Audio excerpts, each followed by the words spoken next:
गावकुसाची कहाणी या कादंबरीचं अभिवाचन लेखक संभाजी केशव चौगले. भाग तिसरा. वहिवाट 2. तरण्या म्हाताऱ्या पावसानं धुवून काढलं. असळका झाली, सासूचा पाऊस झाला, सुनांचा पाऊस झाला. पावसाचा वेग हळूहळू कमी झाला. श्रावण सरी चालू झाल्या. हिरवागार पाणीदार निसर्ग नटला. ज्योतिबाचा डोंगर, पन्हाळगड हिरवेगार दिसू लागले. तळी डबकी पाण्याने गच्च भरलेली होती. ओढ्यांचं खळाळणं, धबधब्यांचं कोसळणं चालूच होतं. कासारी नदी काठाच्या आत वाहू लागली होती. माळरानावर मुबलक हिरवागार चारा झाला होता. जनावरांना ओल्या वैरणीची बेजमी झाली होती. श्रावणापासून सर्वांचं देवदेव चाललं होतं. पंढरीची वारी झाली, ज्योतिबा अंबाबाईचं दर्शन झालं, 33 कोटी देवांची पूजा झाली, भादव्याची गणेश चतुर्थी झाली आणि दसरा आला. अश्विनच्या पहिल्या दिवशी घटस्थापना झाली आणि त्या 12 जणांना वेध लागले ते कासारी खोऱ्याचे. ते सर्वजण एकत्र आले. दुसऱ्या दिवशी सकाळी जायचं ठरलं. दसऱ्यानिमित्त झाडं, तेल घेऊन जायचं, दर्शन घ्यायचं आणि परत फिरायचं. पण जायचं नक्की झालं. सकाळी सकाळी सर्वांनी आंघोळ आटोपली आणि सर्वजण बाहेर पडले. पायाला वेग आला. केव्हा एकदा कासारी खोरा गाठतोय असं त्यांना झालं होतं. पावसाळ्याचे दिवस संपत आलेत तरी वाट त्यांना अत्यंत खराब झालेली होती. वाटेत लहान सहान झाडं उन्मळून पडली होती. कुठे गुडघावर चिखल तर कुठे पाणी. नवी झाडं स्वागतासाठी उभी होती. जुनी झाडं नव्यानं ओळख देत होती. चिखल पाण्यातून जाताना पायाला जळू डसत होत्या. पाय रक्तबंबाळ होत होते. पण त्यांना त्याची फिकीर नव्हती. कासारी आडवी आली. अजूनही पाणी वाहत होतं. गवताच्या पेंड्यांची परडी केली. त्यामध्ये सर्वांनी झाडं आणि तेलाचे तांबे ठेवले. रक्षाचं लोटकं मधोमध ठेवून अंगावरचे कपडे डोक्याला गुंडाळले आणि ते सर्वजण पाण्यात उतरले. पाण्याचा वेग कमी होता. हळूहळू परडी सरकत सरकत पुढे पुढे पलीकडे गेले. आपापलं साहित्य घेऊन ते चालायला लागले. लाल माती संपली आणि काळवाटाचा काळा चिखल चालू झाला. त्यांना ते दिवस आठवले. चिखलाच्या मळणातून चालल्याचा त्यांना भास झाला.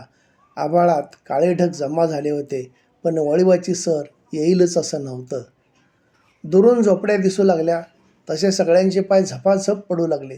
सर्वजण झोपड्यांजवळ आले. अंगण पोपडून गेले होते. पालापाचोळा, काट्याकुट्या पडल्या होत्या. कोडाच्या भिंती पाण्यानं विरघळल्या होत्या. एका झोपडीची ताटी अर्धी उघडीच होती. आत जमिनी ओल्या किच्च झाल्या होत्या. कुबट वास मारत होता. डासांचं साम्राज्य तिथं राज्य करत होतं. अंगणात उबडी ठेवलेली पाण्याची मातीची घागर तशीच होती आणि छपरीचं पाणी त्याच्यावर गळून शेवाळ झालं होतं. पालत्या घड्यावर पाणी या म्हणीसारखी तिची अवस्था झाली होती. पुढं गेल्यानंतर त्यांना माणसांच्या पावलांचे ठसे दिसू लागले. अगदी आजचे किंवा कालचे असावेत. ताजे ठसे वाटत होते. कुणीतरी शिकारी आला असेल असे त्यांना वाटले. सर्वजण तळ्याकडे गेले. तळं तुडुंब भरलेलं होतं. सर्वांनी हातपाय धुतले. उपडी ठेवलेली घागर घेऊन एक जणानं पाणी भरलं आणि सर्वजण टेकडीवर गेले. तिथंही पिंडीवर गंध लावलेला होता. स्वयंभूला गुलाल लावला होता. ते शिकारी नक्कीच नव्हते, पण ते आजवर कधीही भेटले नव्हते. सर्वांनी जलाभिषेक केला. नेखारा फुलवून वात लावली. अगरबत्तीची झाडं लावली. सर्वांनी दर्शन घेतलं. ज्योतिबाच्या नावानं चांग भलं झालं. दर्शन झाल्यावर साऱ्यांनी सभोवार नजर टाकली. तळ्याकाठची वडाची झाडं, झोपड्या, सारं कसं शांत जसंच्या तसं होतं. झाडांवर पशुपक्ष्यांचा किलबिलाट चालला होता. कोकिळाचा आवाज येत होता. ते जणू त्यांचं स्वागतच करायला तयार होते. सर्वजण खाली आले. झोपड्या शांत होत्या. पुन्हा नव्यानं शाकारणी, डागडुजी, जमीन करणं भाग होतं आणि दीपावलीच्या आत हे सारं करून नव्यानं प्रपंच मांडणं गरजेचं होतं. दसरा झाला. पुलाच्या शिरुलीचे पाहुणे किर्लीत पाहुण्यांच्याकडे आले. आसुर्लीत दररोज बैठकी होऊ लागल्या. आणखीन 2 कुटुंब येण्यास तयार झाली. नदीचं वाहतं पाणी बंद झालं, पण अजून उतार नव्हता. त्यातूनच त्यांनी ये-जा चालू केली. झोपड्यांची डागडुजी चालू झाली. जमिनी सुकू लागल्या. दिवसाआड येणं जाणं सुरू झालं. छपरांची शाकारणी चालू झाली. नव्यानं जमिनी तयार केल्या. पिण्याच्या पाण्याचा झरा गाळ काढून स्वच्छ केला.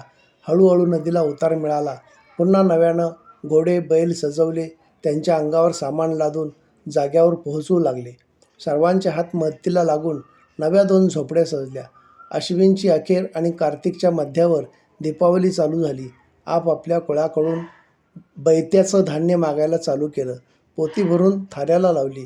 दीपावलीचे स्नान पूजन झाले. दीपावली झाली. एक चांगला दिवस बघून सर्वजण गुराढोरांसह बायकापोरांसह राहावयास आले.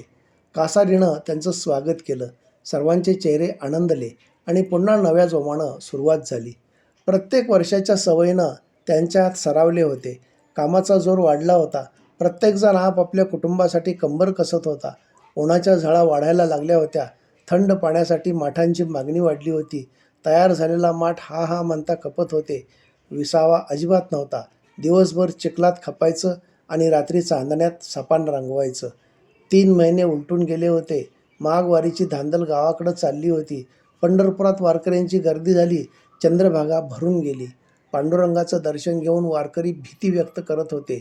अल्लाउद्दीन खिल्जीच्या रूपानं राज्यावर येणारं संकट टळू दे म्हणून विनवणी करत होते. कोल्हापूरला बातम्या येऊन धडकत होत्या. अंबाबाई, ज्योतिबाला साकडं घातलं जात होतं. माघवारीच्या मध्यावर महाशिवरात्री येऊन टाकली. महाशिवरात्रीच्या आधी 2 दिवस आणि शिवरात्रीचा 1 दिवस असे 3 दिवस पाळत करायचं ठरवलं.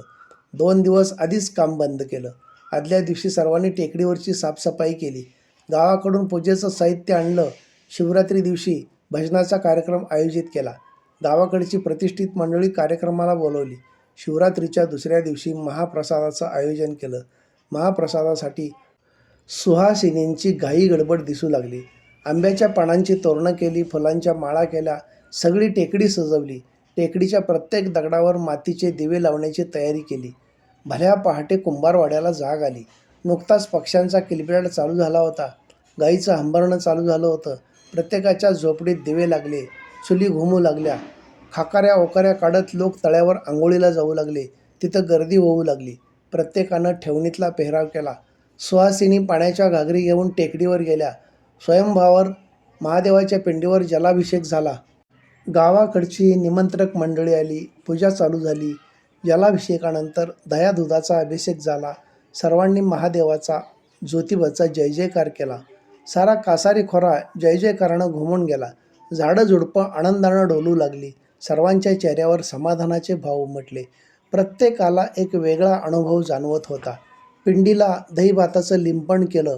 पिंडीवर बेल फुलं वाहिली. धुपाचा सुवास दरवळला. वातावरण आल्हाददायी बनलं. असं म्हणतात नवचैतन्य निर्माण झालं. मंगलमूर्ती मोरया, मंगलमूर्ती मोरया. महाआरती चालू झाली. टाळ्यांच्या गजरात वेगळाच ताल निर्माण झाला. आरती चालू झाली असतानाच टेकडीवरून लक्ष वेधून घेत कोणी अनोळखी 2 साधू तिकडेच येत होते. त्या साधूंच्याकडं प्रत्येकाची नजर गेली. ते जवळजवळ येत होते. जवळ येताच साऱ्यांच्या नजरा वळल्या. ते जवळ येऊन आरतीत सामील झाले. पण सर्वांचे लक्ष त्यांच्याकडेच होते. आरती संपताच ओम नमः शिवाय, ओम नमः शिवाय असा गजर करत त्यांनी साष्टांग नमस्कार घातला. सारं शांत शांत झालं. साधूंनी सर्वांना खाली बसून घेण्याची सूचना केली. जागा मिळेल तिथं सर्वजण बसले. कुंभार बांधवामधला एक ज्येष्ठ माणूस उठला. साधूंना नमस्कार करत सांगू लागला, आम्ही कोण, कुठून आलोय आणि का आलोय? हा आमचा दुसरा सीझन आहे. इथं महादेवाची पिंडी आहे म्हणून आम्ही आज महाशिवरात्री दिवशी हा आमच्या परंपरेने कार्यक्रम केला आहे. आपण कोण आहात बोलावे. त्या साधूने शांतपणाने ऐकून घेतलं आणि ते आपलं कथन करू लागले. आम्ही वर्षातून 1 वेळा इथं येतो. गेल्या वर्षी आलो होतो. येथे झोपड्या बांधण्याचं काम चालू होतं. नंतर पाहिलं की इथं कुंभारांची कामं चालू आहेत. तुम्ही इथं आल्यानंतर या पिंडीची आणि स्वयंभूची पूजा करायला चालू केलं. त्याचं दर्शन घेऊन आपलं कार्य चालू करत होता. आनंद आहे. पण आज आम्ही तुम्हाला या तीर्थाची ओळख करून देतो. आज महाशिवरात्रीचा दिवस. छान योग जुळून आला आहे. जल तिथे जीव, श्रद्धा तिथे शिव. हे शिवशंकर महादेव मेढेश्वराच्या रूपानं इथं वास्तव्यास आहेत. या मेढेश्वराची तुम्ही मनोभावे पूजा करा. तुम्हाला या पांढरीत काही कमी पडणार नाही. इथे राहा, सुखाने प्रपंच करा. हे माझं गाव आहे असं समजा. सर्वजण साधूंच्या बरोबर खाली आले. झोपडीवर नजर फिरवीत त्यांनी अभिषेक व प्रसाद भक्षण केला आणि ते आल्या वाटेने निघून गेले. त्यांनी पुन्हा मागे वळून पाहिलं नाही. त्यांना थांबा म्हणायची कोणाची हिंमत झाली नाही. त्यांच्या पाठमोऱ्या आकृतीकडे सर्वांची नजर होती. ते दूर गेले, झाडीच्या आडून दिसेनासे झाले. पुढे माझं गाव म्हणत म्हणत त्याचं माझगाव कधी झालं हे समजलंसुद्धा नाही. पुढं माझगावचा मेढेश्वर म्हणून लोक दर्शनाला येऊ लागले. 1 वर्षापूर्वी जन्म झालेल्या या गावाचं आज 12 महिन्यानंतर बारसं झालं आणि मेढेश्वराची ओळखही झाली. धन्यवाद.